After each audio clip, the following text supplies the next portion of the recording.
Y'all see me? You good now? Hold on, I gotta take off the. Can't wrap the. Hold on, let me step out.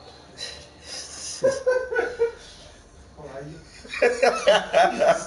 take off a shirt, bro? Yeah, you got a pink shirt. Yeah, bro. That's pink. Yeah, that's The old. breast Bro. cancer month already. Yeah, that's it, bro. We're repping it, bro. You know? Okay, man. We're here. You already know what time it is. It's game of the week time. We're here to discuss. Who we discussing? Carolina Panthers. They're talking about that team right there. At San Francisco 49ers. Yeah, man. You can do your thing, man. You spiel. Oh, I got it. Don't worry. I was gonna wait for the game to start. Okay. You feel me? We Richard can do it Sherman. now. He needs you to buy him some time, bro. Nah, you ain't got to do all that, bro. All right, CouchPotatoGM.com is the website. Couch Potato General Manager is the YouTube channel. Y'all know it because you're on it. We're here to discuss the San Francisco 49ers, who are at home facing off against the Carolina Panthers. Game of the week. Game of the week. All right, man. So let's dive into it, man. As we usually do, we talk about last week's games. Carolina Panthers didn't have a game last week. They played the Tampa Bay Buccaneers over there. What'd you get? Across the pond? Yes, across the pond. Lessie? Is it Lessie? Nessie? My bad. Nessie? Nessie. Y'all don't know who that is? Hit me down in the comment section. I'll let you know. But they beat the Bucs, man. I don't know how many turnovers the Bucs had, but it was one too many. Is that the one where James threw like 6 interceptions? I stopped watching the game, bro. I have no idea. But they only lost by 11, bro. So that just tells you something about the Carolina Panthers and that their offense. Just want to put that out there. And then we can talk about the San Francisco 49ers, who also beat my Bucs. First game of the season. Jameis did his best. Jameis there as well. Beating up on the Bucs. Yeah, I know. We was beating up on them, and then they kind of came back. Whatever, man. But anyways, the Jimmy Garoppolo, at one point in that game last week against the Redskins, I think he had like 10 yards, like for like a half or something. And I know it was an ugly football game. It was raining. It wasn't good. But they won 9-0. And who have they played this year, man? 49ers. Played the Bucs. Come on, bro. Don't do that. You asked. No, they know that already, bro. Right. They know that. They beat in the... Beat the Steelers. I'll start from the top, man. They beat the Buccaneers. Mm-hmm. They beat the Bengals. Mm-hmm. The Steelers without Roethlisberger. They beat the Browns. The Rams, which I think that's their signature win of the season. That's a division game. Divisional game. And they beat the Redskins last week. So, in my estimation, none of that counts. Well, it counts. I know it counts. They undefeated, but have they beaten anybody? We talked about this with Dallas. We talked about this with there was another team that we talked about. This was who have they played? Who are the 49ers for real? Defensively they're much improved. Bosa's getting after it, sliding out there in the rain like he's on a slip and slide or whatever you want to call it. But there's a problem on this football team. Offensively. It's not the scheme. It's not the offensive line. It's not the receivers. Well, they went out and they got some help at the receiver position. We'll talk about that a little later in a Manny. But the guy who touches the ball every play. Signal caller. What is he doing? Hot garbage? Poo-poo? He hasn't played well this season. He's been saved by a strong running game. Tevin Coleman, Matt Breida, those guys, whoever. Mostert, Jeff Wilson. Doesn't matter. You know what I'm saying? It doesn't matter. He's been helped by that and a defense. Well, one of the best defenses in the league so far. So, the question mark is Jimmy Garoppolo. I think he has 7 touchdowns and 6 interceptions this year. And like you said, he hasn't played anyone. Those are games that he won. You expect him to play well, and he hasn't played well so far. So, despite that, the Niners are still 6-0. There's a lot about coaching matters, right? Scheming it up, getting who needs to get open. Run game is a big part of that, like you just spoken about. And just watching Jimmy Garoppolo, man, he just not seem to feel well, and it's telling, man. And you just wonder if 49ers weren't winning those games, well, where would they be at right now? Would they jump to what you call it back at quarterback? What's this? D. McMullins. Yes. Mullins, or what was the other one? There was another one. CJ Beathard? Yeah, there we Beat go. hard. Yeah, Beat hard. There we go. There he is. Yeah, man. So and I gotta give them their props. They're undefeated. I want them to play somebody competitive. And this week defensively, they're playing a team that's very good. Carolina, they're one of the best pass rushing teams in the league. Converted over from a 3-4. Look like Gerald McCoy getting after it. Yeah, I seen him out there, man. I had to call I'm talking greasy about him. I'm still gonna talk greasy about him. He's looking good. Yeah, he was looking good last week because or 2 weeks ago because he was playing against two guys. Yeah, two. The whole right side just was poo-poo. But yeah, man. Brian Burns, man, Florida State. Yeah, no, I was gonna get to him, bro. Hey, bro, you had to bring up State. Give it time, bro. You can't even get to it, bro. Give it time. Every time I look on Twitter, there's a lot of folks that wish, Lions fans, Bucks fans. There's so many fans that wanted Brian Burns because they knew what he was capable of doing, and he's in the perfect scheme for him, and he's out there doing his thing. You got Luke Kuechly, Luke Kuechly doing Luke Kuechly things, intercepting passes, doing his thing. And that secondary for the Carolina, man, it's a pretty damn good secondary when we talk about the 2 corners they have, and then they have a serviceable, I like to say, safeties guys who are where they're supposed to be. But let's talk about let's talk about Matchup? Yeah, let's talk about the matchup. Let's talk about Christian McCaffrey, because I think that's where the matchup is going to be for me. And for me, I think the Carolina Panthers have been kind of hiding Kyle Allen. I know he balled out against the Bucks, but we won't go back to that well. But just in terms of what he's done, he's done enough to do what he needs to do so that the offense can produce. But a lot of that's been going straight through Christian McCaffrey, man. I mean, this dude getting all kinds of volume, and you fantasy folks out there know that's the guy. And if things ain't going through him, there's a problem because of the way the offense is built. I had question marks about whether or not McCaffrey would hold up when he entered the league. He's obviously worked on his body. They've ramped him up over the last couple of seasons. Check. Really to and unleashed him because there was never a question about his ability, his ability to run through the tackles. I know a lot of people like to bring that up every time he runs, has a big run through the middle, whatever the case may be. He played at Stanford. You know what I'm saying? This is as throwback as it gets. It's 21, it's 22 personnel. We're running ISOs, we're running leads out with a fullback in the middle through the A gap and the B gap. Like it's like that's what he did. That's what he did. And offensively, he's carrying this team. Now, obviously, Kyle Allen is doing a good job of protecting the football. Absolutely. But I don't. And Greg Olsen, I think Greg Olsen has been big. He's been kind of a stabilizing factor in the passing game. Week in, week out, you're not sure what you're going to get from the receiving core. 1 week DJ Moore is the guy, the next week Curtis Samuel's the guy. So there's question marks in terms of them being able to push the ball down the field outside. But McCaffrey is such a weapon. He's just carrying them. And this bye week that they're coming off of was a well-timed bye week. Give him an opportunity to get healed up a little bit, take a little bit off. But I think as the season progresses, he's going to continue to have a very heavy workload. But they're going to have to find someone else in that offense to help take a little bit more pressure off of him as the season progresses because teams will adjust. You know what I mean? And in this game, we're talking about matchups. I think it's going to come down to the trenches in terms of Carolina's offensive line and, of course, McCaffrey in the backfield, being a receiver out of the backfield as well, versus that pass rush and that down line of the 49ers. You know what I mean? It goes beyond the pass rush. It's also about stopping the run. And I like what the 49ers have done at the second level of their defense. I'm not a huge Greenlaw fan, but Fred Warner in the middle and moving Quan out to weak side linebacker has made a huge difference. He can now just chase and make plays, use his athleticism. So I think they actually match up very well against Carolina. Can Carolina create those seams so McCaffrey can get to the second and third levels of the defense? That's what I'm going to be looking at. Yeah, I'm going to be looking at the turnover differential.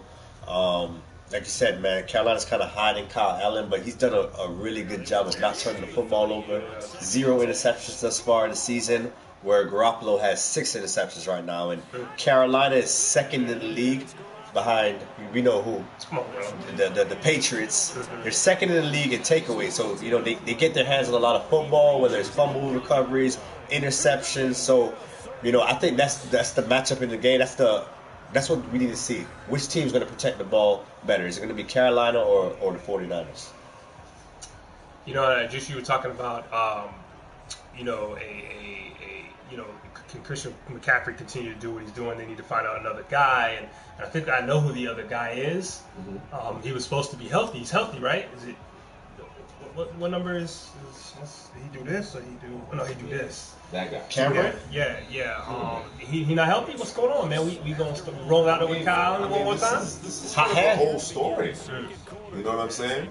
Cam Newton has been injured for an extended period of time. It's been one thing or the other, and of course, the most recent injury stems from what he dealt with during the preseason playing against the Patriots. But my question with Newton, we knew he was a force of nature. We knew how special a talent, an athlete he was. You know, we knew about the arm talent. You know what I mean? Mechanics were never really a focus, but he could still spin it or whatever the case may be. My question has always been, how is his game going to age? You know, the way he plays the game, and then of course, Carolina, they haven't always done a great job of putting a quality offensive line in front of him. You know, the way the refs, call games because of Newton, because of his size. He doesn't get the treatment that most quarterbacks get. And on top of the fact that he plays the game so physically from that position, it's caught up with him. You know what I mean? It's just a reality of things. So, it's been great that the Panthers defense, they've taken to this 3-4 alignment, and they're able to control the time of possession, control the line of scrimmage with their running game with McCaffrey out of the backfield. But if and when Kyle Allen is forced to make plays, in high leverage situations, I think you'll start to kind of see some of those seams come undone, and Cam Newton re-enters the line. I can't disagree. But Dante Pettis sighting. That's gonna be Manny soon. Oh yeah, that's gonna be Manny. So we have the Denver Broncos who have traded Emmanuel, we like to call him Manny Sanders, to the San Francisco 49ers. What they give up, man? Who gave up what? What gave up who? Well, they gave up a third and fourth round pick, and they're getting back a fifth round pick. Okay. The 49ers. So Manny Sanders and a fifth round pick for the third and fourth, pretty much. That's pretty good. You think that the Patriots messed up the market, trading over Sanu for a second round pick, and so it costs? What do you think it's about? I think that right now, I know I love Mohamed Sanu, but I'd rather have Emmanuel Sanders on my team, and they got it for cheaper. Yeah. So I think the 49ers did a really good job of acquiring Emmanuel Sanders. I know Sanu's going to eat in New England. Everyone eats in New England, but I thought that second round pick was a little high for Sanu. Yeah. Especially he's going to be a free agent next year too. But they probably say the word. Compet? The long one, what's it? Compensatory. There you go. Yeah, the Patriots, you know how they do that. They got the little formula. They worked it out. They came out of the laboratory and said, yeah, just trade it. We're going to get it back. It's worth it. About it. The word is that they were trying to acquire Sanu during the draft. They clearly had a hard on for him. What this says to me is that, particularly when you give up that much draft capital, and of course, to your point, they're probably factoring in the compensatory pick. I believe, unless Sanu's still under contract, that's a different. Yeah, this is last year. This is the last year of the deal, so absolutely. But it begs the question: Josh Gordon, N'Keal Harry. N'Keal Harry has been dealing with the injury situation. He's back now, but he may not necessarily be ready. Of course, we all know that Brady expects guys to be exactly where they're supposed to be. He's a young player, a lot of talent, but Jacoby Myers has stepped up. And again, Josh Gordon is kind of in the wind. So, and of course, you know how my thought process regarding Gordon, you can't count on him. One way or the other, you can't count on him. So they bring in Sanu. You put him in there with Edelman. You see what Dorsett does in terms of stretching the field. I think you have a quality group there. And, of course, you have 12 back there. So, he's going to make them better as well. Yeah. So let's talk about back to Manny Sanders, man. How you think he fits in with this 49ers offense? Do you like it? Do you love it? So, me just was talking off there. I was talking about the trade just in general, and I thought that Emmanuel Sanders is the type of receiver, is the same type of receiver they have all over the place. It's just the same, but he's a veteran. He's probably going to come in, and he's going to make plays. Like, what you're getting with Emmanuel Sanders versus what you already have on the roster. Guys, you're still trying to work in there. You're not 100% sure what they are. And the thing about the 49ers is they're one of the few teams that don't have a number one receiver, but they have a good core of players. And adding Emmanuel Sanders, I mean, it's like you making a stew, man, and you just need you throw a little. It already tastes good, right? It already tastes good, but I'm gonna throw some salt in there, something to kick it up. Maybe, cayenne pepper, though? Yeah, there we go, cayenne pepper to give it a little kick, and that's kind of what you got Shanahan in there, as the guy preparing it all, and Jimmy's kind of some water. He's kind of watering it down a little bit, but you bring in Emmanuel Sanders to throw some cayenne in there, and you're good to go. You know what I mean? So. But I think he's the same type of receiver they have. Just maybe like a Deebo Sanders has a little bit more playmaking ability, but Emmanuel Sanders is a guy who he gonna get open. Yeah, he's polished, man. Yeah, polished. He's ready. He's a polished guy. He's gonna get open. I love him in the Shanahan scheme. Shanahan's gonna play off with a run, get Emmanuel Sanders in space, get him running after the catch. Because even though he's 32, he's still excellent after the catch. So. I think it's a great fit for these guys, and I think they really needed him because, Dante Pettis hasn't stepped up. Marquise Goodwin, hasn't been that guy that they thought he was. Deebo Samuels is still a rookie. He hasn't really blossomed yet. So, there's a lot of what-ifs there, and we know that Emmanuel Sanders is a sure thing. Yeah, absolutely. There's a ton of injury risk in that receiver room. You talk about Trent Taylor, Jalen Hurd, those guys dealt with injuries. Deebo Samuels, his injury history is pretty lengthy. Marquise Goodwin, for that matter. Manny just seems to be, this anomaly in terms of coming off that Achilles injury. And I think you used the perfect word when describing him. It's polish and explosiveness. You know what I'm saying? And it's crazy to think that way, 8 months after the Achilles injury, but he's going to be their best route runner. From the time he gets into the building, he's their best route runner. And I think he's the guy that you trust. Hopefully he can make Jimmy Garoppolo better because that's a question mark for me. As well as this 49ers defense is played, and as well as Shanahan has schemed it up. You got the two-headed monster or the four-headed monster, however many monsters you want in your backfield. Garoppolo is the question mark here. He seems at this point, and it's difficult to say this about an undefeated team, but the reality is the eye test suggests he's the weakest link. So, is it a matter of you having a bevy of young receivers and no one necessarily stepping up? Or is it Jimmy Garoppolo isn't playing very well? Well, you add in Emmanuel Sanders, that should make you better. That should make your receiving core better. Of course, you have George Kittle, that monster, in the middle of the field as well. So, to me, the pendulum swings more towards Jimmy Garoppolo. So now the terminology being used when describing Jimmy Garoppolo in a lot of circles now is game manager, and that not being an issue. And I agree, there are times where your quarterback has to be a game manager. That's what you can win a Super Bowl with him being a game manager. You understand what I'm saying? And that has to be, and of course, it's very early in the season. We talked about some of their opponents, but you play the schedule that you have, obviously. And this team that was picking very high a season ago, you know what I mean, in terms of the draft, So, damn all of that. You had the second overall pick last year. You're 6-0 now. So you have to start kind of thinking about, as we continue to progress, as the weather changes and everything. Well, how far can this team go? We're atop a very competitive NFC West right now. We got a considerable lead, at least a 2-game lead, if I'm not mistaken. You know what I mean? The thought process has to be home field advantage. It has to be, okay, a couple weeks from now, number one seed in the NFC. That's where your mind starts to go. But when you're matched up with elite quarterbacks across from you, are you going to be able to raise your level of play? That question to me still remains. I haven't seen good Jimmy Garoppolo since he's been back from his injury. I just want you to know he's played 16 games. Has he? Yes. I just want to let you know over a couple of seasons, but he played 16 games. Sure. Okay. 14, I believe it.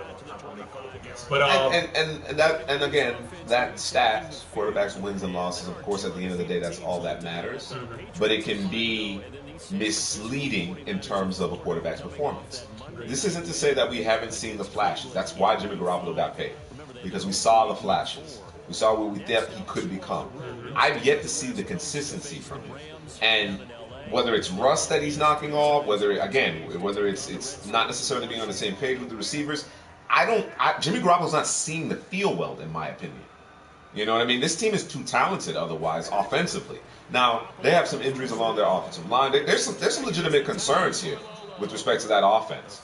But I expect, in terms of the faith and then the commitment, the financial commitment that they've made to Jimmy Garoppolo, well before he reached that 16 game threshold, all right, I expect more from him. And 49er fans should expect more from him. Can't disagree, bro. All right, man. So let's talk about this. The point spread. I think it's 5.5. 5.5. Yeah. Push it up 5 or push it down to 5.5. It's -5 for the San Francisco 49ers. So what are your predictions in terms of a score, man? What are you looking at? What you thinking? I don't think they cover that 5.5 spread. I think, you know what, I'm going money line Carolina Panthers, man. That's what you're doing? Yeah, I think the Panthers win this football game. Ooh. I think it's going to be a close football game. I go 20-17 Carolina. Okay. And I say Jimmy Garoppolo throw 2 interceptions, man. Wow. And that's the reason they're going to lose. That's the reason they're going to lose. All right. Yeah, this one is interesting because, you know, you assume Carolina coming off the bye is going to be well prepared, well rested. I still have question marks about Kyle Allen, although he is doing what Jimmy Garoppolo has failed to do at this point, which is protect the football. I think it's going to be difficult, especially if they commit that 8th, 9th guy to the box. It's going to be difficult for Christian McCaffrey to get going in this particular game. Can Jimmy Garoppolo throw it away if he continues to play the way he's playing? Yes. But I'm leaning towards San Francisco at home. I think they do move to 7-0. East Coast score, West Coast.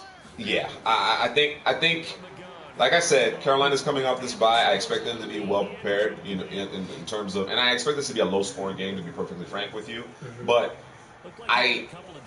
while Carolina has a superior back, the Niners have the superior running game, you know, from a schematic standpoint. So I'm leaning towards the Niners in this particular game. I think the 49ers get to Kyle. I think they force him in some 3rd and longs, and they get to Kyle a little bit.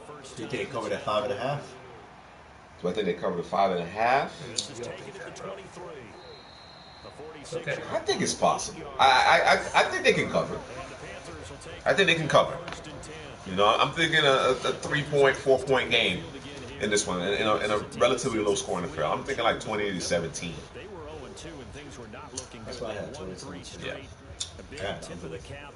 I'm gonna go 19-14. I think safety. Yeah, you know, slide it up in there somewhere. I think that the San Francisco 49ers are gonna win this football game. I think it will be a close football game. I do think that Jimmy G is gonna keep the game a little bit closer than it should be due to, you know, him throwing some interceptions, not seeing the field well. But I think that this team will pull it out. Like you said, I think they do have the better running game, and it's going to be schemed up well. And I think a couple of these running backs might get off. I think Coleman might get off. Was it Mozart? Like you said, Mozart might get off. Yeah, Coleman usually get off against Carolina. Yeah, so I think, you know, I think that's kind of where the game's going to be won in the running game for the San Francisco 49ers. But so I know we got into a little bit of the trades. We talked about a Manny Sanders. We talked about a Mohamed Sanu. Are there any more potential, you know, teams out there that might want to, you know, is a Von Miller available? I know that Steve Keim had come out, you know, and said Patrick Peterson's not available. But again, is our team throwing out the right price for that to be something that's possible? You know, I hope he is available for my team. I'm just saying. And then we can talk about Mr. Savior himself. Sammy? Yeah. Sammy the Savior? He went out there last week and he put his foot on Dallas's neck, and he made Dallas look like they was little sisters of the poor with Heath Evans out there flat-footed. Heath Evans? Yeah. Calling that Heath Evans? Is it Heath Evans? No, that's the old fullback, man. Oh, it is the old fullback. Got in trouble at NFL Network. My bad. What is it? What's his name? Something Heath. Jeff Heath? Jeff, is it? What is it, Dallas fan? Come on, man. Come on. The safety. Huh? The Cowboy safety. Jeff Heath. Jeff Heath. You was about to say Jeff? Yeah, I don't know why he's still out there. Yeah, he reminds me of number your 38. He reminds me of your boy. Chris Conte. Chris Conte? Yeah, Chris Conte. Yeah, that's an indictment, bro. He's better than Conte. Yeah, okay. Yeah, it doesn't take a lot to be better than Conte. But, I haven't seen Conte since the Vance McDonald stiff on. that was the end of his career, bro. You see the back, bro. I End don't that know. man's career. But yeah, man. In terms of Sam Darnold and the New York Jets and the thought process there, they thought, that for whatever reason, people thought that this was the team, bro. This is the team that's going to take out the Patriots. You got Adam Gase, who, was a Miami Dolphins coach, and he beat the Patriots a couple of times a season, or at least one time a season. Always was able to just got the number for whatever reason. Even it came down even to the last play at some games or a game. And I guess people kind of took that into the thought process. You got Sam Darnold, who he finished last season pretty well. Is that what it was? And people thought, oh well, this is it. They got a good defense. They got Quentin Williams, and then you got a Jamal Adams back there in the defense. Love him. And then you got a Le'Veon Bell, and everything is good, and everything was good. And for me, it was never good. Okay, it's not even so much about Sam Darnold. I know y'all gonna kill him. I'm gonna leave that to y'all. But it was who he's throwing the football to. Somebody please tell me who he's throwing the football to. And don't tell me it's Jamison Crowder. Don't tell me it's Quincy. What's his name? Yeah, he's not there. He's hurt. Neck, right? Yeah. Right, yeah. Okay, don't tell me it's Robbie Anderson, because all the receivers you naming, at best, they're number 3s. So they're running around out there with a bunch of number 3s. Chris Herndon, what he got hurt, and then he got suspended or something. Suspended, then hurt. Okay. Yeah. Well, I got the order mixed up. He ain't playing. That's what I know. So I'm just trying to figure out, what are we doing for Sam Darnold? And this happens every year for quarterbacks that this is supposed to be your franchise, and you don't put anything around them in terms of trying to make them better. I understand you trying to make that defense better, but who's this guy throwing the football to? And people thought, oh, well, he's a ride. He's ready. Okay, well, I'm letting you know he ain't ready. He went out there through how many picks last Seeing Monday? ghosts, bro. Seeing ghosts. You're seeing ghosts. Seeing ghosts. Okay, all right. Sammy, the Savior. Sammy the Savior. What can I say about him, man? USC, man, he started out, with a bang. Had a good, was it a freshman season? Freshman season. Struggled the next season. What you saw on tape was a guy that was turnover prone, man. He made a lot of mistakes. He'll keep you in the game, and then he'll try to win the game at the end also. So, it's like he keeps you in the game, and then he also can win the game. So it's like he's the reason why you gotta come back and win. Exactly, man. So he'll keep you close enough, and then pull it out at the end. And he's Sammy the Savior, right? But you saw that, he was just frigidity in the pocket. Doesn't see the field very well. Most times, likes to lock on to that first receiver. Doesn't go through progressions as well. But, a lot of people loved him. A lot of people had him as QB1 coming into the class. He was drafted by the Jets with a 3rd overall pick. They traded up from 6 to 3. They drafted Sammy the Savior. First game of his career. Balled. Detroit Lions. Remember Monday Night Football? And then since then, man. Remember the first throw of his career. Pick 6. Yeah. They're doing what Sammy does. Got hurt last season, came back, finished the season strong. But like we talked about off air, man, it's a lot of teams pack it in already, man. It's like you're not playing against the best competition. People are like, hey, man, vacation plans. What are we doing, man, in the off season? So, but let's give him credit. He played well at the end of the season. Came into this season with a lot of hype. Like you said, man, they fixed the defense. They brought in C.J. Mosley. They drafted Quentin Williams. They already had Leonard Williams. Jamal Adams was out there. So they had a lot of hype, bringing in Le'Veon Bell also. First game of the season, where he lost to the Buffalo Bills. And then he got mono. Then he got mono, came back from his mono, dominated the Cowboys. Then he saw ghosts against the New England Patriots. So right now, it's just a lot of inconsistency. You can't crown this guy yet. There's no consistency in Sam Darnold's game, and until he fixes that turnover gene, I call it the Tony Romo gene. I see a lot of similarities in their game. I know Romo eventually got it together, became a very prolific passer. So hopefully Sam Darnold could take that same route. But as of right now, this guy is just inconsistent turnover machine. That's what I see with Sam Darnold. I've never been a fan. I'm just going to put that out there. Put that out there into the universe. I've never been a fan. That being said, you can't put all of the blame on Sam Darnold, but you can put most of the blame on Sam Darnold for that performance in particular. I agree with you, Drew. This roster still needs work. You know, it's substantially better than it was last season, but it still needs work, particularly on the offensive side of the ball. There are question marks along the offensive line, and there is a dearth of weapons. You know, I think one of the guys that Darnold had created a relationship with last year, had good chemistry with, is Chris Herndon. He's yet to play this year.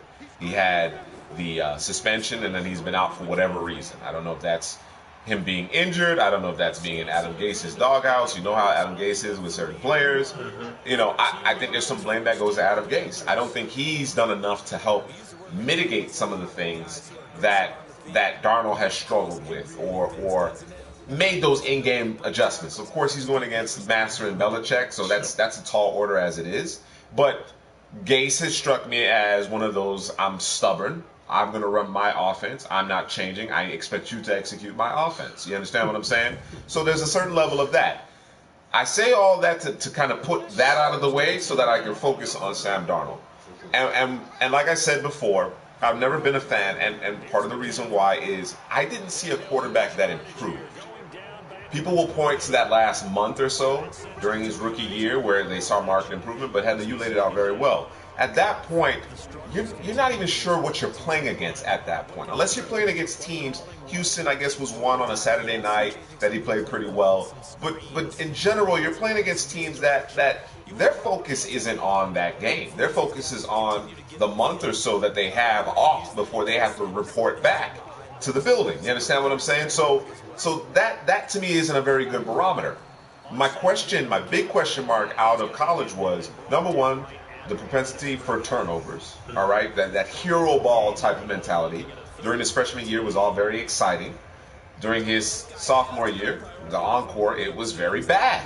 It was very bad. It was not unlike Jameis Winston, to be perfectly honest with you. Now, Winston obviously had substantially more success, but it was that same track. And as the league changes and as it becomes even more difficult to evaluate quarterbacks because of how the game has changed so much, one thing that has remained true, at least in my eyes, is year-to-year progression. Are you getting better? All right? I can throw out a name right now that received a lot of media attention currently in the collegiate ranks, Trevor Lawrence. Now, we expect Lawrence to be really good. You know what I mean? We expect him to be, maybe the first or second overall pick when he does enter the NFL draft. But after all of those heroics and how well he played during his freshman year, he's taken a substantial step back. So, in the case of Darnold, he only played 2 years. He was a redshirt freshman, redshirt sophomore. You're heaping all this praise and all this expectations, as Headley calls him, Sammy the Savior, all of this on him, right? Okay? And I'm of the mindset that he starts to internalize it. Yeah. Granted, doesn't necessarily have the complete supporting cast, but you start to internalize it. So when I see you not taking the check down and forcing the ball down the field and just bailing on your mechanics at the slightest sign of any pressure, it tells me that you're doing too much, you're not trusting your preparation, and of course, it's confirming that you have the turnover gene. A couple of those INTs last night, they were so egregious. There's no explanation for it. It wasn't like, okay, I'm throwing off my back foot and it didn't quite get to the receiver. I underthrew it. No, there were no receivers in the frame. It was just Patriots defenders. You understand what I'm saying? And then of course the Patriots, they're coming with zero pressure. That means occasionally they'll have a cover one look, but typically there's no safety in the middle of the field, right? Yep. So what do? The same thing over and over again? Okay, some of that goes to Gase, but you quarterback, you have the responsibility. They're going to be a free rusher, all right? I need to throw where that rusher vacated from. Yeah. And whether there was a route there or not, he never seemed to make that adjustment. They talk about how cerebral he is and how the command of the offense. Where were the side adjustments? Where were the hots? None of that existed, all right? And I get it. That's a young quarterback. I understand that. Going up against Belichick the Master, he makes all young quarterbacks look bad. But I'm telling you, the decisions he was making and the lack of adjustments, especially when you give me those kind of expectations for a player, it was startling. It was very concerning. You know what I mean? And like I said, I never really fully understood it, and he'll probably bounce back against a weaker opponent, and all will be fine with the world. But at some point, we have to look at this and say, dude, you turned the ball over entirely too much. There was a fumble in there as well. 5 turnovers. 5 turnovers. I think his quarterback rating was 3.6, maybe. Got negative fantasy points. Oh, I'm like I said, there's a lot of mitigating factors, but a lot of the blame goes on number 14. No doubt. Since we're talking about the Jets and we're talking about the Patriots, let's go ahead and just talk about the AFC East in general. Let's start at the bottom. They call it tanking for Tua. Tanking for Tua. That's what they call it. The Miami Dolphins. They 0-6. The only team I think that's ahead of them right now, could be wrong.